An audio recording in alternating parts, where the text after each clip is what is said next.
don't we get started? If other people arrive, we'll bring them along somehow. And well, thank you all for coming. I thought there were going to be about 15 of you, so with when there's 6 of you, 2, 4, 6, so we'll figure out something to do with 6. So I'm Barry Finkelstein. I've met some of you, and I'm one of the UUA Congregational Stewardship Consultants, which I love doing. I don't know if any of you have run into Wayne Clark, maybe some of you have at other stewardship workshops, but he is the UUA guru on stewardship and fundraising. He's literally written the book, as we say about it. I have a copy of it here called Beyond Fundraising. So if you get nothing more out of this session than learning to get this book, that's probably enough. Probably worth your time and money to have come here today. The book lays out all kinds of things about best practices in stewardship from a UU perspective, but it's based on pretty broad research from other denominations and just what works and what doesn't. So I have a bunch of things prepared today, but I want to go around and find out what you all want to do. A little bit more about me. I'm a member right now of, well, not really, but I'm attending the Westport Unitarian Congregation. It's called the Unitarian Church in Westport, Connecticut. My wife is the interim minister there. So we are actually members of the Church of the Larger Fellowship. And we also belong a little bit to the Unitarian Church on Martha's Vineyard, where we have relatives and spend quite a bit of time. So we split our pledge 3 ways to answer your question. Yeah. So, okay, well, I think, what I thought I would do is kind of play this by ear based on the people who are here and what you're interested in. So I'll talk for a little bit. The slides are sort of, some of them will be right on and some won't be, so I'll just flip through and see what we have. And we can ask questions. Obviously, we keep this very informal as we go. So let me answer your first question about ministers. My guess is that, so your question is really about a minister as she's leaving and whether she should pledge to the place she's leaving? It was kind of that, or just, in general, if there's a congregation she loves and really believes in, should they, does it make more sense to be pledging there or pledging where she's going or what? Yeah. Well, I'm guessing that, ministers in transition do things all differently depending on what they're doing. I think what you said earlier is generally right. You want your ministers, you want all your leaders to be leadership pledgers if possible, because that sets a nice tone and example for the rest of the congregation. So I know we like to pledge. We use the giving guide, so we pledge pretty generously, and we like to be. We don't like to be at the very top in the congregation, but we like to be near the top so that our pledge is visible. And my wife talks about her pledge from the pulpit, and she'll say how much and how we decide on our pledge. Because again, I think, to my mind, pledging is a spiritual discipline, and so we like to do that and do it somewhat publicly. So I think many ministers these days think about it more like that. Then when you're in transition, so we're in transition every year or two. So what we'll typically do is we'll make, and usually it depends on the cycle of the congregation. The ministers transition in the spring most of the time, although that's been more flexible. So if the last church we left in Burlington, we made a smallish pledge there as we were leaving, because their church year was starting after we were gone, and then we make a full pledge in Westport where we are now. So that's how we do it. Okay. My response would be both and. Yeah. Having departed Summit, but I have my home congregation in Princeton. We do still pledge to Summit because I have great loyalty to Summit, but the majority of the pledge is to the congregation I'm involved with. So. Yeah. And we pledge, like I said, we pledge to the congregation on Martha's Vineyard because we go there when we're there, and my wife speaks there once in a while, and we live around the corner. Our house is around the corner from the church. So we feel some connection there, but we're not there very much, and we're not members there. But we do make an annual pledge there, a smallish one. And then we pledge to the Church of the Larger Fellowship where we are members. So the other thing I'll talk a little bit about, I don't think we have a lot of experience with stewardship staff in our congregations. And so even just figuring out how to structure the job is probably fairly challenging. But I remember, over the years, our congregations have evolved more staff functions, more specialized staff functions, often part-time. Like my wife, before she was a minister, became the first volunteer and / membership coordinator at the church in Arlington, Virginia, where we were members for a long time. And it's a big congregation. At the time it was about 650 members, now it's about 1,000. Trying to run the membership program with all volunteers was a pretty monumental job, and there were a lot of sort of best practices that we weren't able to retain well. So having a paid person there made a big difference. She was the first non-paid 15-hour-a-week person, and then they had a paid person after that. So it sounds like similar model. A similar model. Yeah. Are you guys also part-time at the moment? I assume. It's unpaid. At the Yeah. moment. Oh, so how? Yeah, it's not. It's going to be unpaid for a couple of years. Yeah. And we're hoping to, get the raise the level of giving, get the board to pay it. So similar to what you're talking about, starting off with an unpaid position, it's designing the position and then creating a paid position, hopefully. Yeah.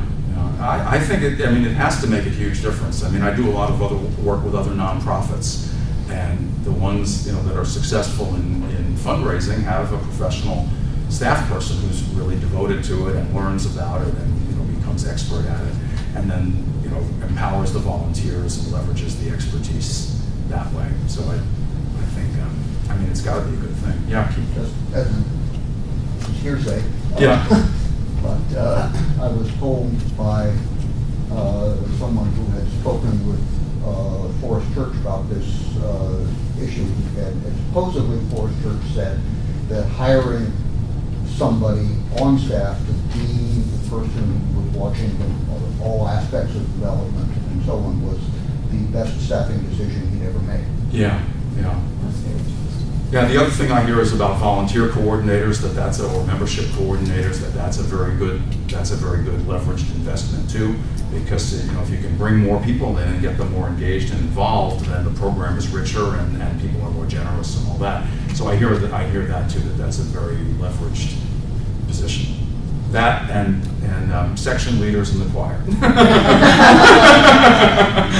So those are the things I hear wandering around churches. Those are good, small, relatively low-cost investments in getting more people involved. So one thing I wanted to ask you all, I've been doing this consulting work since 2007. So most of this work has been since the economy crashed in 2008.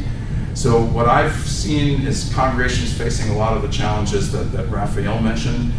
Not so much deficits year after year, but always it seems like a challenge to meet the budget goals. And I just wanted to sort of go around and find out what's the experience at your congregations. So Carol, what's happening at Princeton in terms of just the annual drive? Has it been meeting your goals, or has it been tough? Or? It's been tough, and the last 2 years, maybe at your instigation, they've been trying to go back to personal visits as connections as part of the fundraising. And one of the creative things they did was to make the goal not a dollar figure, but a percent figure. And the intention is to be 100%. Oh, participation, 100%. Yeah. Participation, which with a strong giving guide. Yeah. So they're in the process right now. It's in the process right now. They haven't finished, but I think both have been good ways to pursue. Yeah. Well, I do think that I do like the percent participation as a goal, because what I find is dollar goals for an annual campaign don't really translate too well to people's individual commitments. I know some people like them and they like the thermometer idea. We have a thermometer, but it says percent, not dollars. Yeah, and I do find that's a goal that people can relate to. And for capital campaigns, I think you do want to have a dollar target, because people do scale their giving to some percentage of the total, or the big donors typically do. But for annual campaigns, I'm not sure that a dollar target makes that much difference. So Raphael, how do you do your campaign that's producing deficits? How would I do? Well, how do they do the annual canvas or the stewardship? Or? Okay. Lately they have like a committee for canvas, and it's working better because we're getting higher budgets this year. Uh-huh. because they're calling and they're talking to people and they're more aggressive. Yeah, yeah. Before I was more passive, like the minister would say, like, fill your pledge card or come talk to the treasurer or whatever, but nobody would go after Yeah. people and ask them. Yeah, yeah. So I guess it's working. It's better now than other years. I mean, I've been involved with finance like a couple of years. Yeah. That's why. Yeah, yeah. Well, in terms of, I guess Keith, you had asked about, current best practices. As far as we know, unfortunately, there's not a lot of really good data because it's hard to get. Nobody collects really longitudinal data over time. The UUA has some data that we collect as part of the annual program fund, but I don't know how accurate it is, and nobody really analyzes it across the whole denomination. But as far as we can tell, the best practice still is one-on-one conversations. I'm not sure you want to do it every single year, only because it's an enormous amount of work and everything gets old.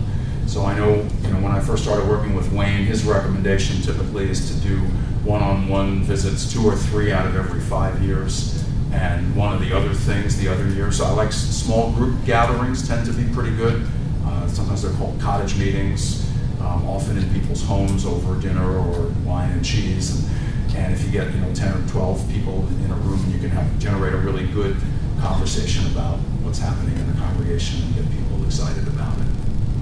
Sabrina, what's happening at All Souls? It's tough also. We do have our dollar thermometer. And so looking at it scares me because a lot of people give in June towards the end of the year. And so we've had a campaign in April and also in the fall to try to encourage people to pledge and give earlier. But we also got a percentage goal, which is 100% participation, and then 10%, so encouraging people to increase their gifts by 10% if possible. Oh, okay. So I'll find out a little more about where we are with that from our April push when we have our board meeting on Monday. But Okay. I'm hoping that was more successful. Yeah. You don't do one-on-one visits with anyone, or you haven't? I haven't, but it's a good idea.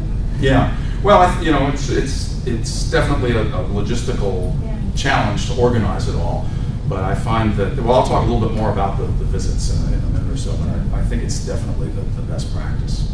It sounded to me as though you were following up with people to pay up by the end of June. Are you also pledging people for the whole following year? No. Oh, okay. Yeah. So you're still getting collections for this year, yeah. That is what it sounded like, yeah. Keith? Well, as for how things are going, I think largely because of the fear of the economic environment, we had the leadership of the annual campaign for the last several years was basically convinced that you couldn't push too hard if times were tough, etc. So we've had, what should we say, very low-key, low-pressure, undemanding kinds of drives, and we've had low-key, low-pressure results. Not too surprising when you put it that way, is it? Each year there's been like about a 5% increase. More like 3. Okay. So, we've had little increases, we haven't gone down. We can't really say what it was a long time because they were too scared to actually budget on the basis of projected pledges. They just stuck a number in the budget for 2 years. So and never came up with an actual total on the record. But there have been increases, and some very surprisingly good ones, and some surprising losses. But the good ones have been bigger than the losses. So it's been modestly successful. We have tried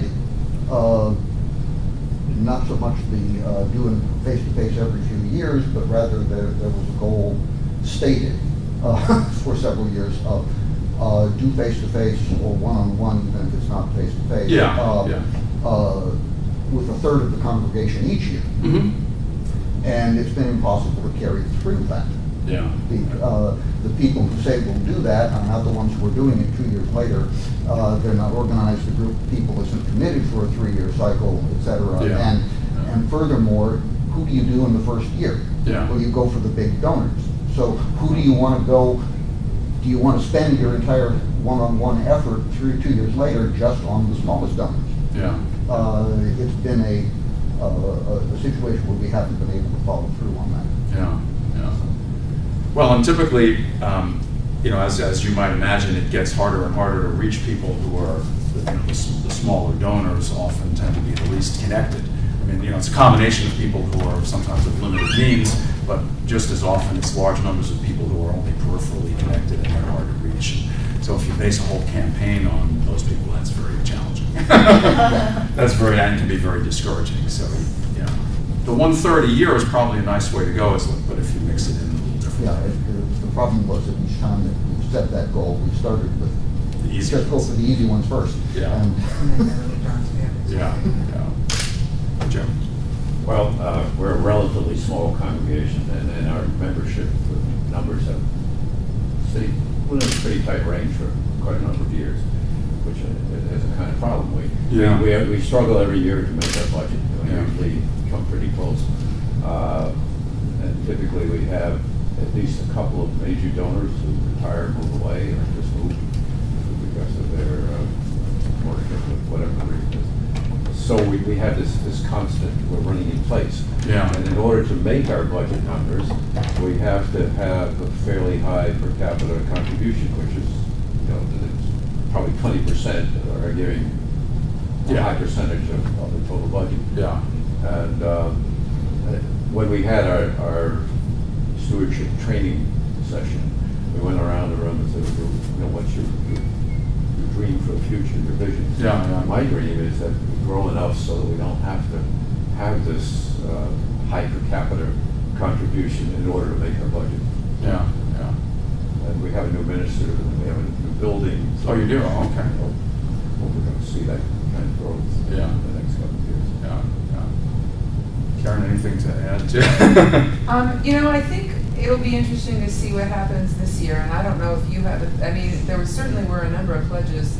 We set a 10% increase goal this year and kind of asked people, and we ran a campaign with letters, but we tried to run a campaign based on some of the stewardship literature. I spent some time, and we spent some time having people read Cliff Christopher's book, and tried to get the ministers on board, and had a very intensive month where we had multiple testimonials and multiple sermons about it, and we had youth group service about stewardship. And we tried to, you said something about giving being a spiritual practice, and we tried to kind of introduce it that way, and we had some interesting experiments around gifting that I won't go on and on about. Yeah. But it definitely generated some excitement, and people who were part of it, ended up being part of it, wrote blogs about their experience. And some of them said, it's the first year I got my pledge in, almost immediately rather than waiting till the very, very end. So we had some really interesting anecdotal things. Plus, I feel like, I don't know how you feel about it, if it was gimmicky or was good, but I felt like we roped a lot of people. It wasn't just hearing the annual person get up once a week for a month and say, please give. Oh, yeah. We had a lot of people involved who got up and said, we literally passed the scarf around and passed the tie around. That's what happened with the 2 services. So there ended up being 5 in play. And people talked about what it was like to wear it during the week and think about how they weren't going to have it. Oh, I past see. that. And so those people got up every week and spoke for 30 seconds or a minute about their experience. But what happened was, we ended up with an enormous amount of people who had to spend a week thinking about what it meant to give, what it meant to not hold tight to your things. Yeah. And so kind of the point I'm making of all this is that we ran a campaign where we didn't contact people one-on-one all the time, but there was a lot of creative innovation in the campaign that made people stop and think and talk about it beyond Sunday. There were conversations going on at parties all month about, what is this campaign? What's going on with the ties? What do you think about this? So it was interesting. So we'll see, because Keith's right. I think we saw some pretty significant increases, but you do have people leave and you have people retire, and you can't do anything about those things that just bring the numbers down too. So we'll see. I guess it's kind of where we're at. Well, you mentioned a couple things that I think are part of the magic of all this. One is that the more people you get involved and the more people you get excited, the better things are, just with anything else. And part of the thing I like about the visits is that you get a lot of people out doing visiting. And so those people have to spend some time thinking about what's really important to them about the congregation, and how are they going to tell their story, and what do they want to, what are they passionate about, and how do they think about their pledging, and so on. And you've accomplished the same thing. So I think that's a big part of it is, I see so many campaigns where you can't even really staff a committee. So you have 2 or 3 people trying to do, an entire stewardship campaign for a congregation, and then it's just, is that? No, I want to say one of the requirements of being on our board is that you also canvass. Oh, okay, yeah. And our board is probably too big for the size of our congregation, but it does provide canvassers. Yeah, well, that's right. And I like in canvassing or doing the one-on-one conversations. To me, when I was in graduate school, I was in graduate school for, among other things, computer science. And my first year I was a teaching fellow, and so one of my jobs was to be a tutor in the computer lab, and I didn't know anything because I was just starting. But when you're a one-on-one tutor, you learn everything pretty fast because you have to be able to talk to people. So it's the same sort of thing when you're a canvasser or a visiting steward. You have to sort of pick it up right away and be able to talk to people. And then of course you learn a lot more than the people that you're teaching, and your generosity increases and your commitment increases. So I like that quite a bit.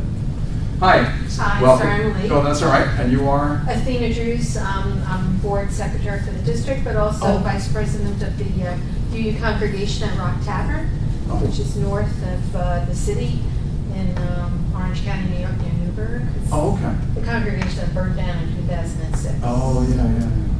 So the back claim to fame, but we have rebuilt it, risen from the ashes. Oh, excellent. Wow. Well, just to jump in, one of the things I'd like to ask, I'm Barry Finkelstein, and you may know that, and I'm one of the stewardship consultants. And so I just wanted to find out, how are things going in the various congregations in terms of stewardship, in terms of the annual budget? Are you in the annual budget draft process now, or is this the cycle you're on? We have our pledging in October, usually. Oh, so you're on. Well, we do it in we start figuring out what we're doing. We have small group conversations in people's homes around a particular topic, and we found that's the most lucrative and productive in getting lots of input and about what moves you about being a member of the congregation, what helps you. So we do that in September, October, and then at the end of October we have our budget for November vote. So you're on a calendar year. Yeah. Okay. And so how did your last campaign go in terms of It's better meeting than goals? the year before. Yeah. So the last few years we've seen increases actually in the budget and the pledging. We've gotten new members. The most lucrative, the most successful was going around canvassing one-on-one. Yeah. Our stewardship committee is just not into doing that. There's a reluctance to go and ask people for money, but having small group potluck kind of in your home, intimate conversations, everyone loves. It's been very successful, and I think the economy's shifting, so we're seeing better results. Oh, that's good. Well, I like the small groups. I think are to my mind my second favorite. I do like the one-on-ones, and part of it, I don't know how many of you have worked with any of our consultants, but the way that I recommend doing the one-on-ones, very little of it is about money, very little of it is asking people, and none of it is intrusive or high pressure. It's really more about sharing our stories and sharing our passions for the congregation, and it is asking for the pledge. And part of that is not just to try to increase giving, but to get the pledge drive done rapidly too. I don't know how many of you have the experience of chasing down the last 20-30% of pledges, sometimes for months and months and months. And to me, you want to try to avoid that. And so you want people to be able to make their commitments on the spot, whether it's in one-on-one or in small groups. Jim. Well, it's not unusual that people are reluctant to go out and canvass. We found that canvas training, where you're kind of given some instruction on how to do that, is a pretty good start. And often one people go out and canvass and have these kind of conversations about what the congregation means to them and what it means to the person you're canvassing, they find it's a pretty good experience, and so they're less reluctant in the future. Yeah, that's what I find too, that once you actually sit down with somebody one-on-one and have a conversation about the congregation, that those are easy to do. People love those, and the feedback on that is almost always really good. Even in congregations where there's conflict or issues going on or transition, like, you know, my wife is an interim minister, so everywhere we are is in transition. So there's always anxiety, and sometimes there's anger, and there's all kinds of things going on that come up in transitions. But even under those circumstances, people welcome the opportunity to talk to one another. And we don't have that many opportunities to really sit down and talk in any deep personal way. So the training that I do for this is to teach people how to share their dreams about the congregation and their passions and what's special about it. So I think that makes a big difference. A couple of other, I put up here, you know, just some best practices going on in stewardship these days. We've talked about the one-on-ones. I do think small groups are a good way to do things when you're not doing one-on-one. I think that gets people together, and you can structure those in a way that have good conversations as well. By the way, you can take notes if you want, but I can also send everybody my slides, and there's more slides that I'm going to use, so you'll get all kinds of stuff, and most of them are self-explanatory, I think. We talked about engaging many people. I think with any kind of a campaign, you want to have some sort of a compelling case. Why should we be generous right now? What would we do? So I like to think, well, what would we do if we had more resources? Would we have a development person? Would we have more social justice work? What might we do to help people think about why they should be more generous? One other thing that's going on is the idea of year-round stewardship. I don't know that anybody's really far enough along with this that it's wildly successful yet, but we're doing it in Westport. We have a year-round stewardship committee. That doesn't mean we're doing the campaign. What does that mean? Because you know what, everyone says this. It's a big buzz phrase. Yes. And when I first heard it, Yes. I was like deer in the headlights. Oh my God, we're going to collect money all year. Yes. And people are like, no, it means something else. But it's not all that clear to me. No. Well, it means different things. So, if I might not be current on this, but I believe in Lancaster, Pennsylvania. I think that's maybe the most dramatic example of this. I believe that they are doing year-round pledging. That they have put people on sort of an annual, do you know about this? Some people are, because on that fourth phone call, that's what they were saying. Yes. They divided their year, right. Well, obviously divided into 12 months, but they had a group, they divided their congregation into maybe 14 groups. Maybe they do 2 groups certain months, and then the rest of the year they do a group of 20. And so they literally are canvassing the entire year. But I think that creates a huge challenge for budgeting, because we get all our money in, we see what our number is, we budget based on that, we go to the budget, and the budget starts July 1st, so. Right, well, I think that they've done a few different things, and I don't know all the details of it, but I believe that they're doing year-round campaign, basically, where you can be a July person if you're a member there, or an October person, and that means your pledge comes up for renewal that time of the year. I think that they have some built-in thing that if they don't hear from you or you don't do anything, your pledge just renews. But I could be wrong about that, but I thought that's what they were talking about doing. But then they do run a campaign when it's in time for the budget cycle. So they provide information about the budget and why we should be generous. And then the idea is when your pledge is up, then you talk about the most recent campaign that's happened a couple months ago. I think that's how they're doing it. They may be the only ones doing exactly that. In Westport, we have a year-round stewardship committee that's really feeling its way. They meet often, and they try to raise the profile of stewardship in the congregation, and they do some things year-round that are independent of the budget drive. The annual budget drive is run like a regular annual campaign. We're just finishing it up now. But they did a potluck in the fall. They do like 3 or 4 potlucks during the year, and they invite people, and they have programs and music, and then they publish some materials about stewardship, and they try to think about what sort of longer-term budget things, like what might we do. One of the things we don't have that I'd like to see in more of our congregations is a long-term financial plan that gets kind of, Joe, what you were saying. What do we have to do long-term so that Will our per capita pledging have to continue to be where it is? Does it have to be higher? Can it be lower? What are the assumptions we make? So I think a long-term plan is something a year-round stewardship committee can do. Yeah. We have a year-round stewardship and finance committee, and it meets monthly pretty much. And there's a subdivision that's the fundraising end of Yeah. it. So looking at, anchoring fundraisers in there and who's going to help run that and be involved in it, the congregation. But also taking on a bigger picture of what stewardship means, Right. which is the stewardship of the whole congregation and the committees and the functioning, Yeah. and how it's all integrated and communication-wise. So even non-finance end of it, Yeah. looking at the bigger term. Well, that's a very good point that I haven't mentioned enough, but I do believe in thinking about stewardship in a broader sense. It's not just about money. It's about, I probably said this in some of the congregations I've been, but there's a Wikipedia definition of stewardship that I like, and it goes something like, stewardship is taking care of something one does not own. So to me, I like that because it sort of puts it in like a bigger context. Our congregation's kind of in perpetuity, and we're the stewards for this moment, in this window in time, and we want to make sure that it's strong, that our congregations are strong and vital and a powerful force in the community hundreds of years from now. And so what does that mean about taking care of it? What does it mean about taking care of the physical plan, taking care of our members, taking care of our staff, taking care of the community that we're in? To me, that's what stewardship is about. And then, of course, a big part of that is making sure you have the resources to do what you want to do. So I think if you can think about stewardship that way, that's helpful.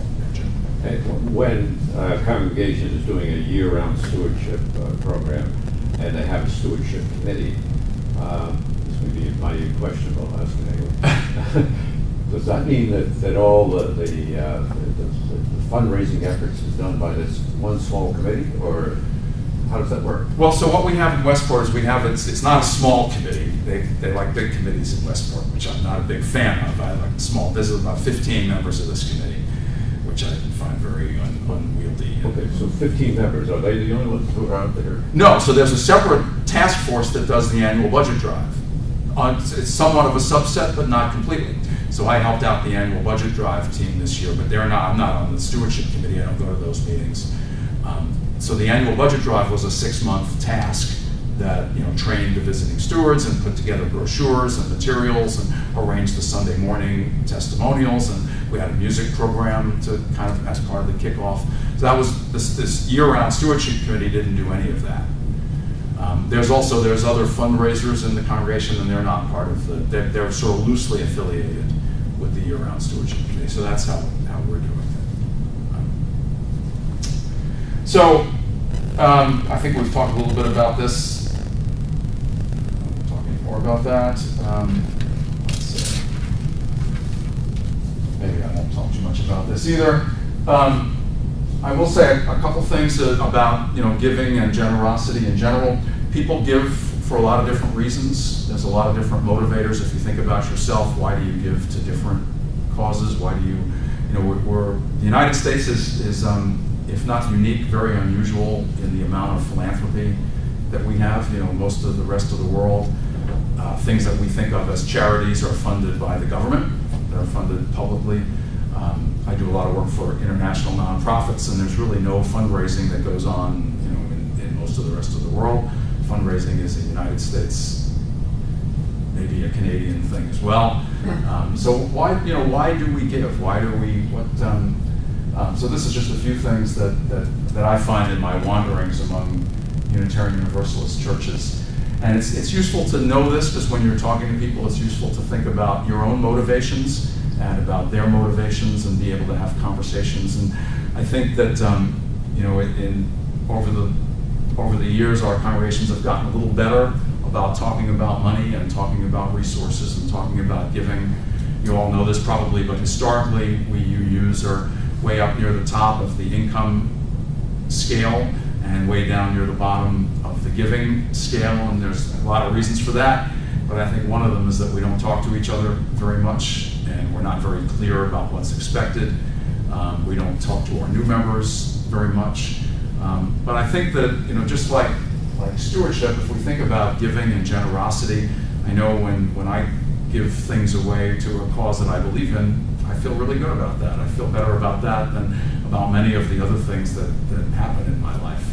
And I think if we can kind of hold on to that, that's a nice thing to have as part of our stewardship. One of the interesting, I think, successes that we've been having, and I would say that the annual campaign and stewardship are looking to mine this a little bit, is that we've had a super new member kind of orientation. Yeah. And the reality, I mean, you can agree or disagree, Keith, but I think we've agreed, is that we're getting much more success with the new members than with the older members. Yeah. The fact that, when people have come in, we have said, there's an expectation of 2.5%, and there's an expectation of showing up each Sunday, and there's an expectation of volunteering, and I think we've been a little shocked and surprised maybe lately to see some of our brand new members like diving in and doing a lot of work, and then one of them we have on the annual committee, has on the annual giving stewardship group has said, I got to tell you, in those meetings, they made it very clear, you're supposed to be showing up on Sunday, you're supposed to be giving 2.5%.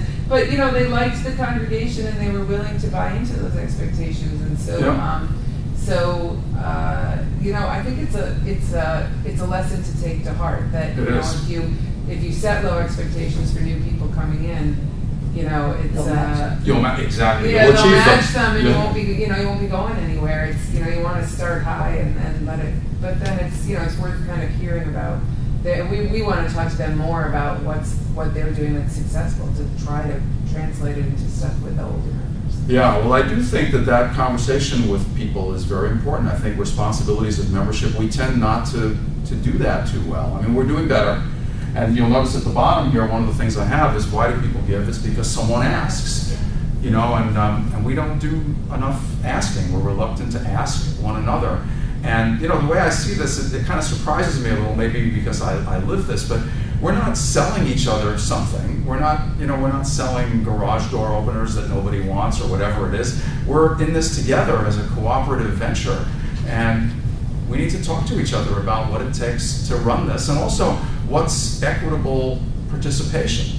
Is it fair? All of our congregations have very, very skewed giving patterns, which troubles me. We have a very small percentage, typically in most congregations, somewhere around 5 or 8% of the givers give 25% of the money.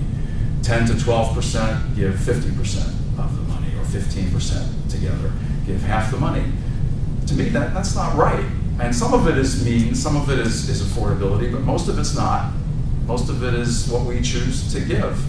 And I would like to hope that over some period of time we could move toward more equitable giving, although to be honest, I haven't seen much improvement in that. Yeah. Because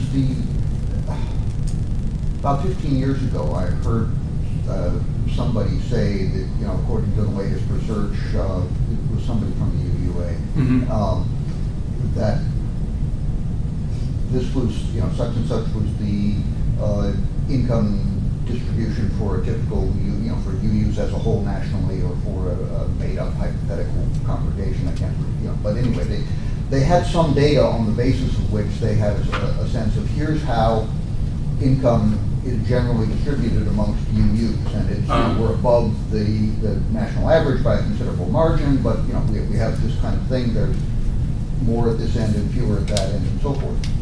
Does anybody at the UUA have anything comparable that's more recent than, say, 10 years ago? Because what I'm wondering is, if income is as skewed as we are told nationally it is, just as a hypothetical, suppose you have 1,000 members in a great big UU church, and their income is distributed just the way you would expect the nation's income to be, and suppose they all gave 5% of their money every year to the church. Right. Would the income distribution be just the same as what you said? Would the top 10% thus be giving 50% of the money, and so on? Yeah, I don't know that anyone has done that analysis. My instinct is that would not be the case. That it would be much more. It would be flatter than our current I'm just wondering, distribution. is there any nominal basis to find out how? In other words, what kind of target is realistic? Yeah. I don't know. I do know that there's a couple different ways to think about this. One simple way is if you think about where your congregation is located, say, and you look at your, you can find there's demographic data about what the median income is, the median household income in your zip code or whatever zip codes you draw from. If you were to look at that and take 2.5% of that, say, I think you would find a pledge base that's much larger than you're getting. Yeah. Twice as large, 3 times as large, maybe some big number. We live in Westport, Connecticut, where the median household income must be 150,000, I don't know, 120,000. So, 2.5% of that would be a lot more than we're getting, right? It would be 3,000 a year or so, and our average is around the average in the whole country. So, but I don't know the answer to your question. My instinct is that we are, some of our congregations talk about being economically diverse as a kind of a value, but generally I think we're a middle class and upper middle class denomination. I hate to say that, but I think that anecdotally that's what I think. So my guess is that our income overall is higher than the average. So I think if you did that analysis you were talking about and took the 2.5%, it would be flatter and higher. And one thing I wanted to ask, I'm a big fan of the UUA Giving Guide, and I know that I think it can be off-putting to people because it's big numbers. It starts at 2% and it ends at 10%. But a couple things I like about it. One is that it's progressive. And like I said earlier, I'm really troubled by the inequitable giving that we have in our congregations. And I think if we use a more progressive chart, so I'm a little troubled by the idea of 2.5% as a flat percentage. I think a percentage of income is better than some other things, but I like it when it's progressive. So, if for people making $20,000 a year living in Summit, if there is anybody like that, 2.5% would be a huge commitment. But for somebody making $800,000 in Summit, 2.5% is probably not enough to me. But I spoke quickly. The word is always a minimum of. Don't Yeah. say 2.5%. I'll say at least 2.5%. Yeah. And we did use, and they did put the Fair Share Giving Guide on the back of the Aspen letters that we had. Which I will say, I had never seen it until this year, and those numbers were pretty, they were a little eye-opening. They are. And a little intimidating. Well, Wayne Clark, who developed that, when he presents it, he says, well, a lot of times I get reactions, people look at this and they say, wow, these are big numbers. And he just says, yeah, they are. But again, I invite you to think, what would our congregations be like if half of us, say, were on the chart? We use that giving guide on the back of the pledge card. Yeah. And it really has made a difference in the last several years of having that, because in our congregation, having been a member there almost 30 years, I've seen a culture of poverty in the beginning shifting now to where people can ask and where they can say this is what's recommended and this is what we were hoping for. And so it's allowed us to do the ask a lot less painfully and have people say, okay, I'm in the range, I can pick one of these percents that makes sense for me. It also, I think, in a way, it makes the ask easier than just asking in general for some amount of money, and it doesn't require the person doing the ask to know anything about last year's pledge, because last year's pledge is irrelevant. Right. Just can you find yourself on this chart, and that's what we're hoping people, and that's what we're inviting people to do. I think that's why it's working a lot better between the small conversations and that. For people to raise it up, to move higher than what they're offering. Have you heard much reaction of I've read a fair amount of stuff on the email list, giving money, and one of the reactions that has come up there is not that the numbers are eye-opening, but the chart is eye-closing. That for a lot of people, just to get a table of numbers like that, that's it. You just shut the conversation off. Oh, because it's so busy, or too many numbers? Just plain, you give them a table of numbers, and you just ended the conversation. Their brain has just essentially rejected the rest of what you said. Those are liberal arts figures. Because it's just too. They want to talk about what I feel and what I'm doing, etc. And you give them and you show them that, and it's their eyes are glazed over and it's over. Yeah. Well, my experience hasn't been that in one-on-one conversations, because again, I use that toward the end. So I would, we have this conversation about excitement about the church and the congregation and where we're headed and sharing our stories and all that. And then near the end, I would say, so, when I think about my pledge, Roberta and I, we look at the giving guide, and we like to use the giving guide. We're big believers in it. And so, we're in this column and this row and this year. And, I'd invite you to think about where, does this guide work for you? I'd invite you to think about making a commitment that's on the chart. And, it's the thing about the chart, it does look like a lot of numbers, but it's really a simple structure. It's based only on your available means and your level of commitment to the congregation. There's no, it's only two things to think about. There are a lot of numbers in there, and a lot of congregations do come up with simplifying versions of it that look better. So, this thing has 3 columns per column, really. Well, a Yeah. term that's been used also, I think, very effectively is use this as a goal. Yeah. You're not going to necessarily jump to 5% of your whole income, but could you conceive of getting there in 3 years? Exactly, a multi-year plan maybe for getting there. And if you're already there, move 1 column to the right. So I think it's a nice tool, and not everyone will use it, just like anything else that you give out as guidelines. Not everyone will use everything that you have, but this tool resonates for some people. And I keep hoping that we can learn over time how many people are using it. And I know in some congregations they kind of keep track of, they ask people to self-certify or read on this chart.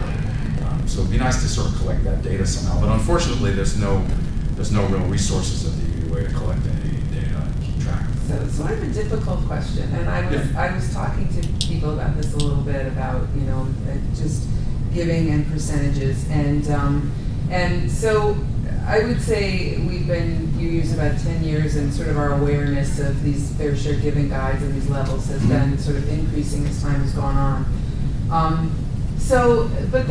And my husband and I have been trying to increase our pledges, and we're pretty high in the congregation, and our percentage has been going up. But the issue is that basically, and I have this conversation, I think, with people who do a lot of philanthropy and who have good means.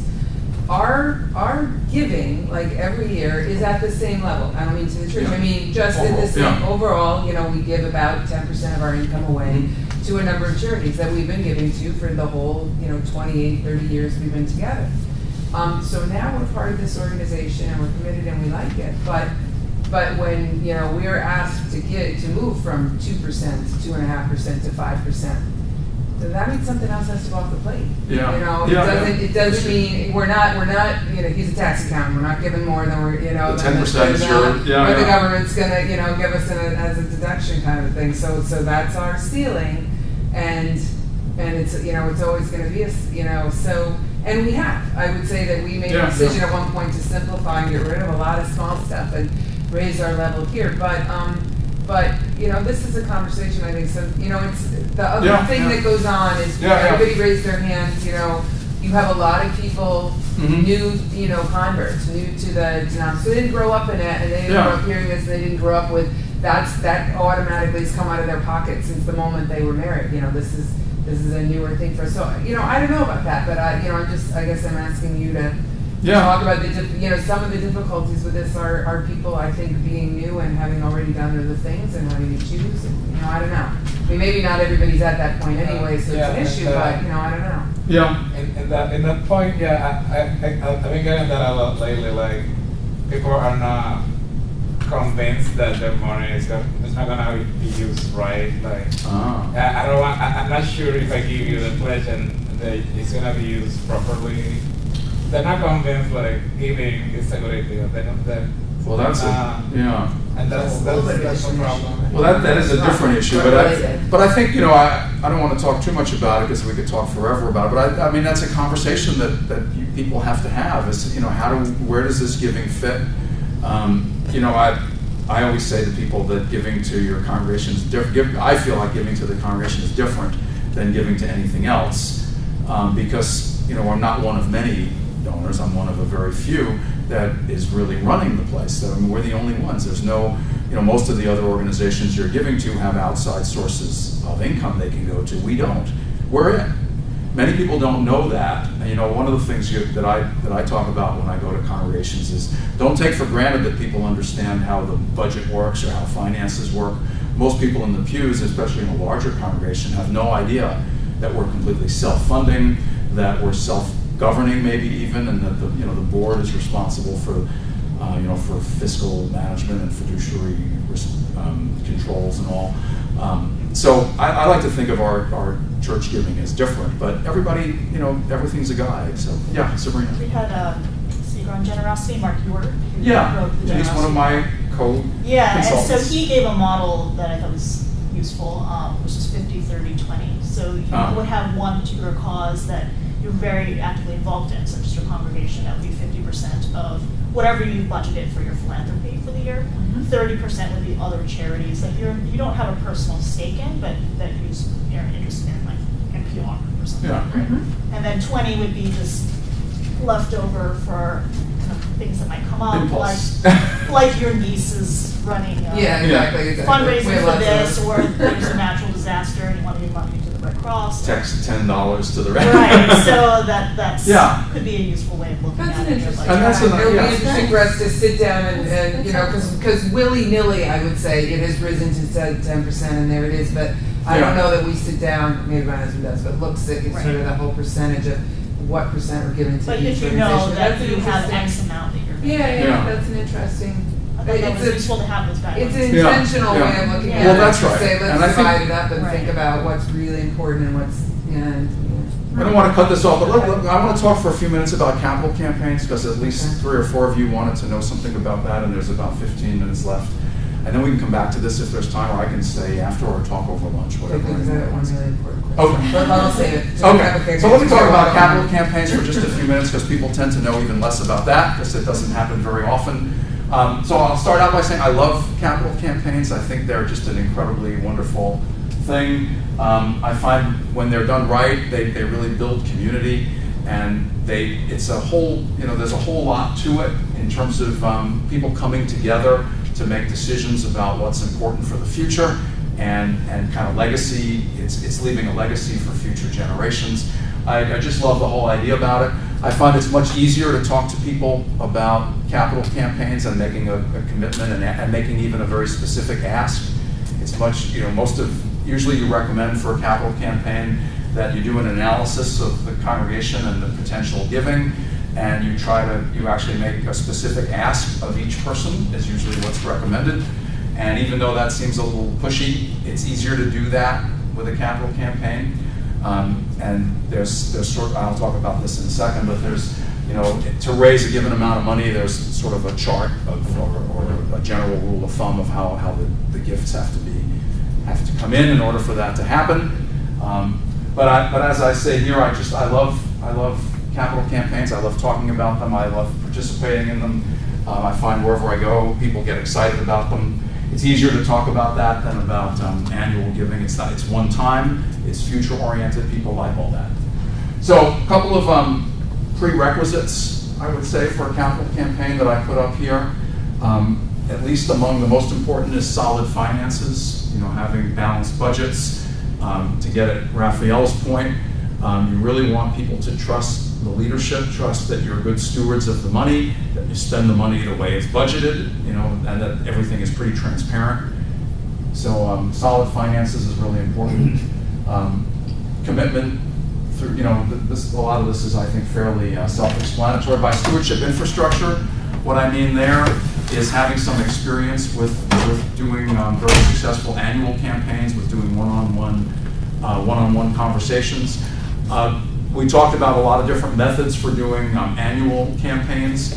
For capital campaigns, I don't know of any way to do it other than one face-to-face. I mean, if you're asking somebody to commit $50,000 or $100,000 or more, or $10,000, whatever, some big number, it's not going to be by email or phone or casual conversation. Hi. You joining us, or? Yeah. Oh, okay. I hope. Well, I'm Barry Finkelstein. Thank you. So I think that's what I mean by stewardship infrastructure. Other thing is, broad and deep commitment to the project, whatever you're going to build. You really want, for a capital campaign, there's a couple of key things that make it work. One is having 100% participation or very close to it, so that you again build community. At the same time, you really need some lead donors. Capital campaigns are really very dependent on lead giving, in my experience.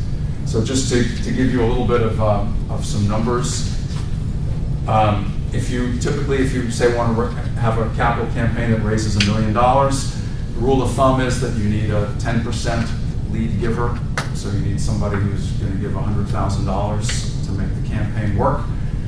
It's one of these magic numbers that I don't claim to understand too well, but I do know that in my experience and others, if you start doing the campaign and you don't have a lead giver, a 10% giver, you usually don't make the target. Is the way it winds up working out. I did work with one congregation where their giving is much flatter than average, their annual giving.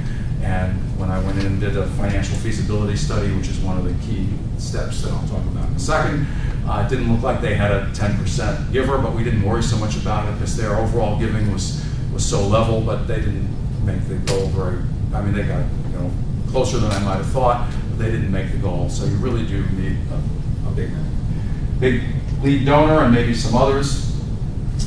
I talked a little bit earlier about having a long-term financial plan. I think if you're going to ask people to look at the future and look at giving in terms of the capital campaign, it's really nice to have a strategic plan. I'm a big fan of that.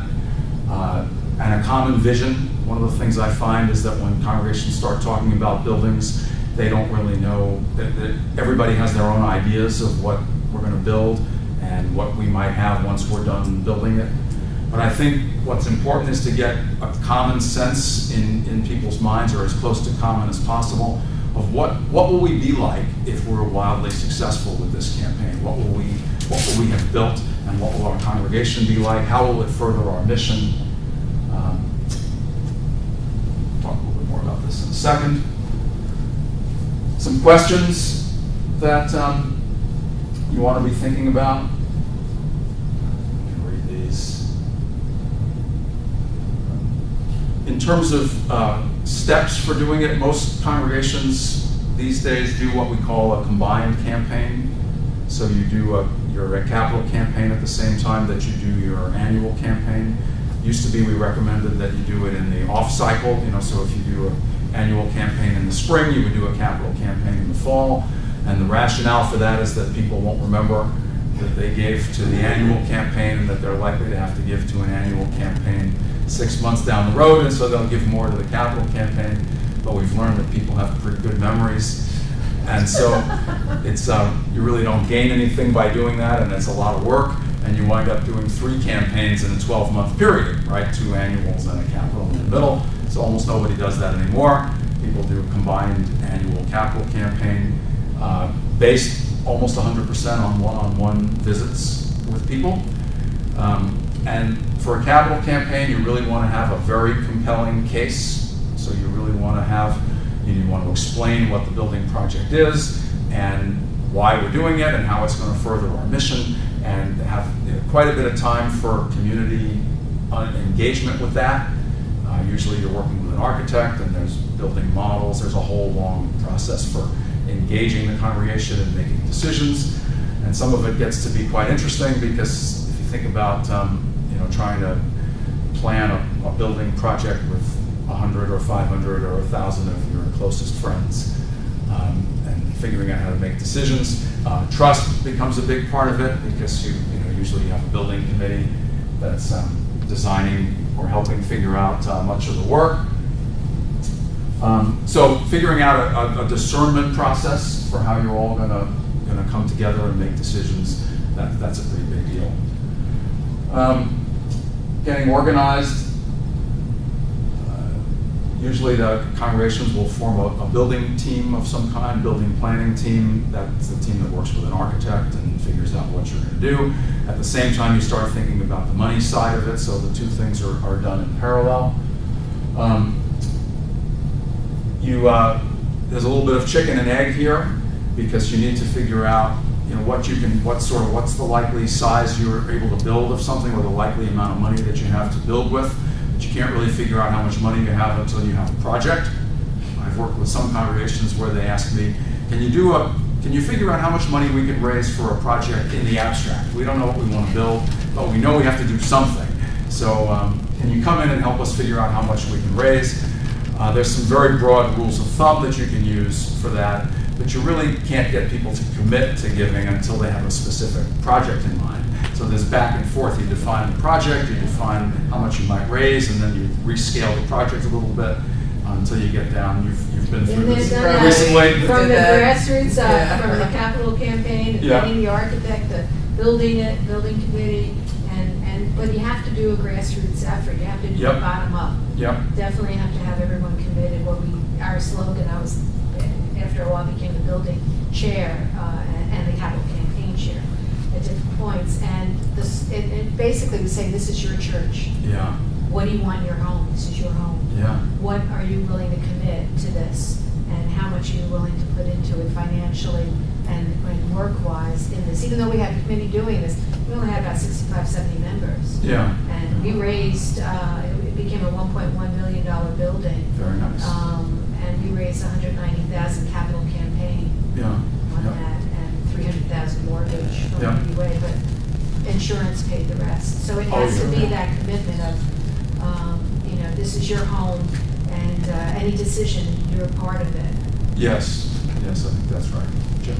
A number of years ago, when we were thinking about, we were a church in a box for 13 years, so we packed every Sunday, we went to a rented space, Yeah. unpacked and did the whole thing. Oh, yeah, yeah. Been there. But when we were thinking about purchasing a building, we brought in a consultant, and he gave us a rule of thumb, which I don't remember. Okay. It was, for our pledges of $200,000, you can expect to raise, I don't know, 600 or... Yeah, 3 to 5 is the rule of thumb. Okay. 3 to 5 times your annual giving, although 5 is looking too high since 2007.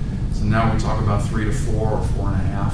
Okay, and you said at the beginning of your talk about raising capital for a capital campaign, that you go and you ask people for a specific amount. So would you go and say, typically we look for people to give 3 to 4 times their Well, it's annual pledge? a fairly complicated little analysis here, because you would think that that's, on average, that's where the 3 times, I mean, so here's a typical capital campaign. You do the campaign at one time, but usually you have people pay out their pledge over, say, a 3-year period is the most typical, sometimes 5.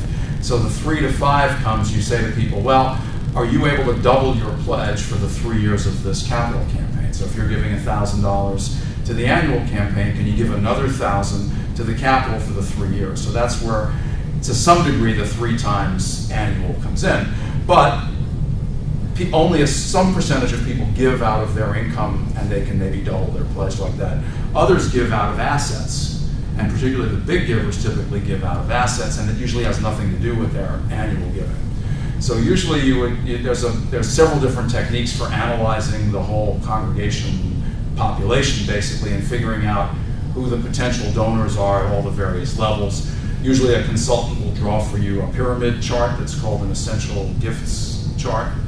And it says that to raise $1 million, you need $100,000 gift. You might need 2 or 3 $50,000 gifts, and 6 or 8 $25,000 to $50,000 gifts, and 10,000, whatever the numbers are, usually based on an analysis of your giving.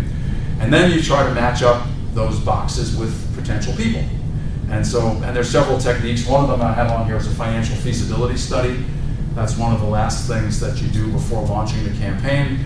And that's usually you hire a consultant to do that, someone like me, and that's based on one-on-one personal interviews with people, and you sit down and you say, so Joe, a whole bunch of questions, but one of the questions is how well do you understand this project we're doing?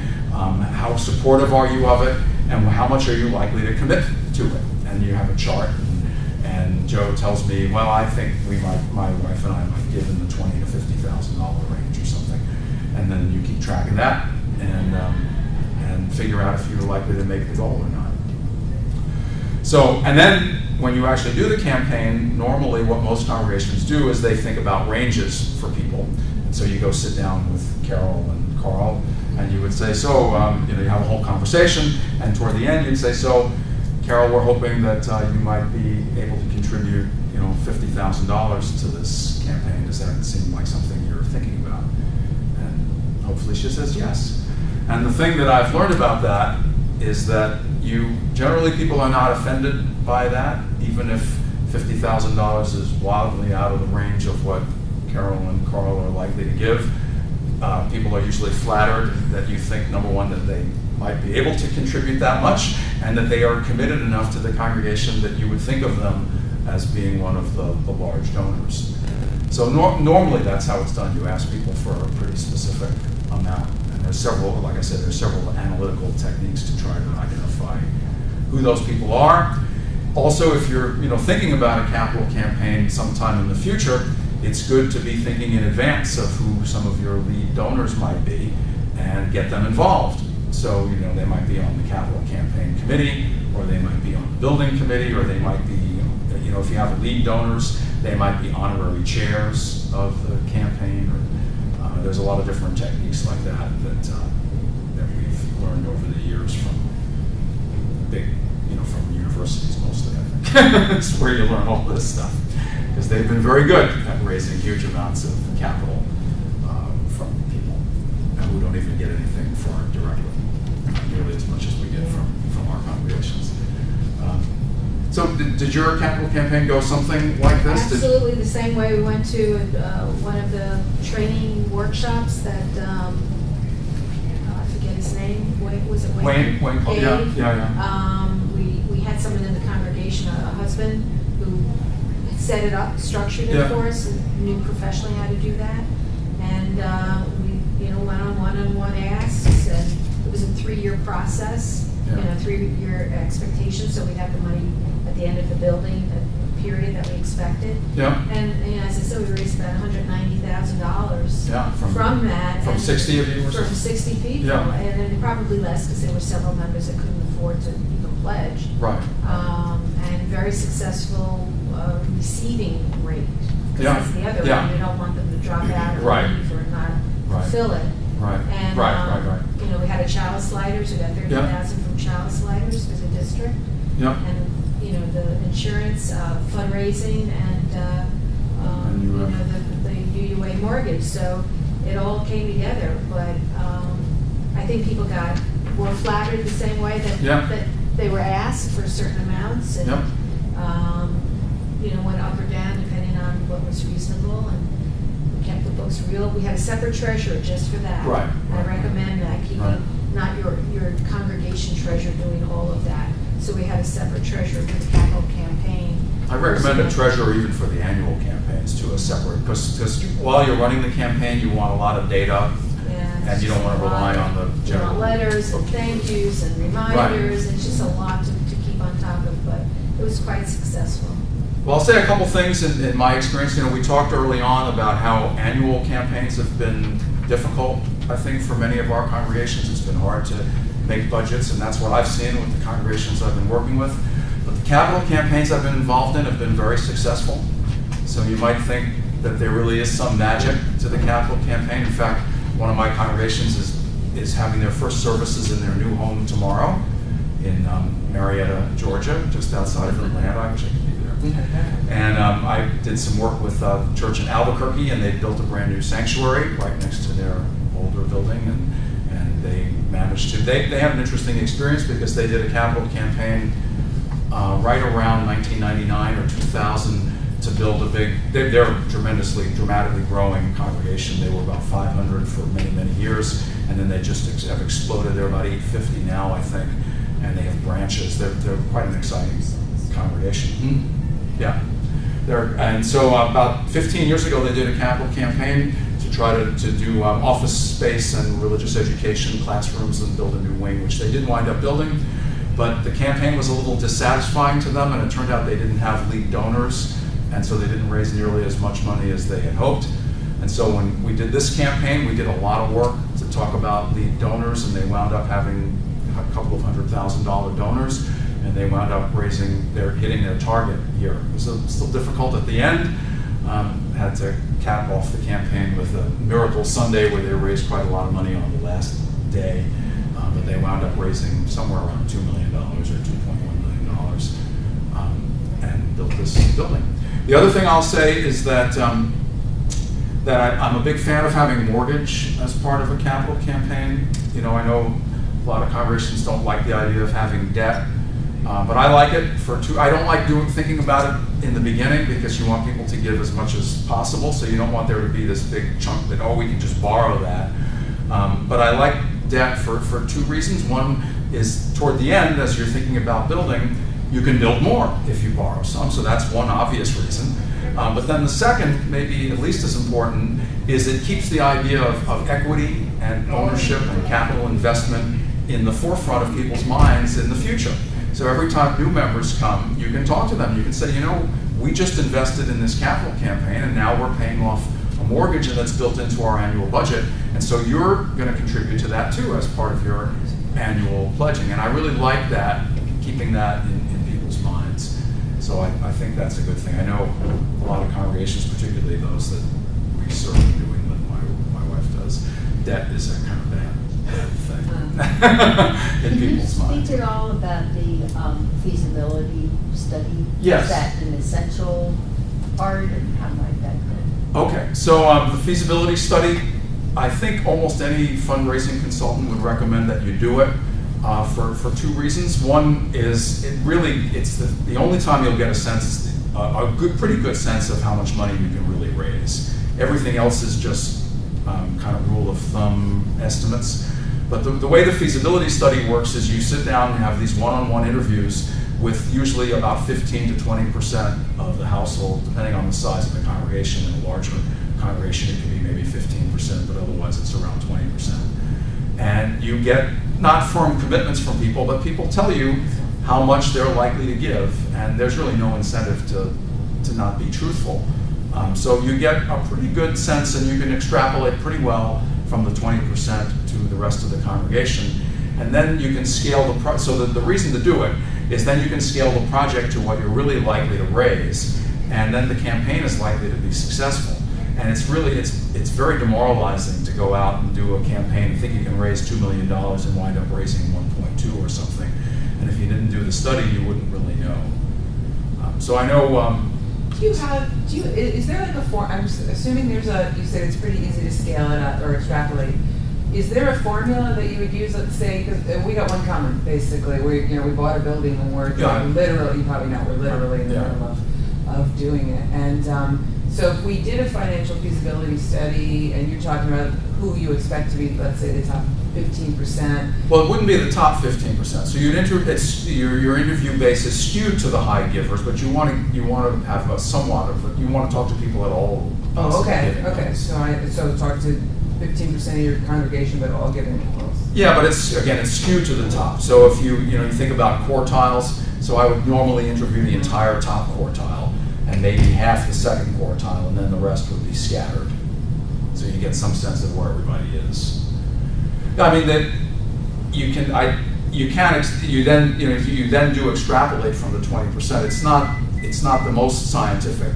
No, process. I realize this is totally rule of thumb. So it's sort of an art and a science, and it's based on sort of the relationship of potential capital giving to annual giving. Meaning what? Meaning, so if you're 20%, if you're 20% of the people say they're going to give $1 million, and they represent half the annual giving, then sort of one way to think about it is that you're likely to raise $2 million in the campaign, right? But you have to make some adjustments in that because again you're skewed to the higher giving. You just grab all your higher givers. Right. Yeah. So you have to then sort of lower. Really expect the right, lower exactly. to come up with So it. there's some factors that go in. And Wayne has formulas that we use that we will adjust a little bit. I'm sure any fundraiser has some formulas. It's pretty good, to be honest. It's not great, but it's the best. It's much better than you have before you do it. It's better than just guessing. Yeah, it's better than using the 3 to 5. Yeah. Would you ever do a variation of this to help pay down a mortgage?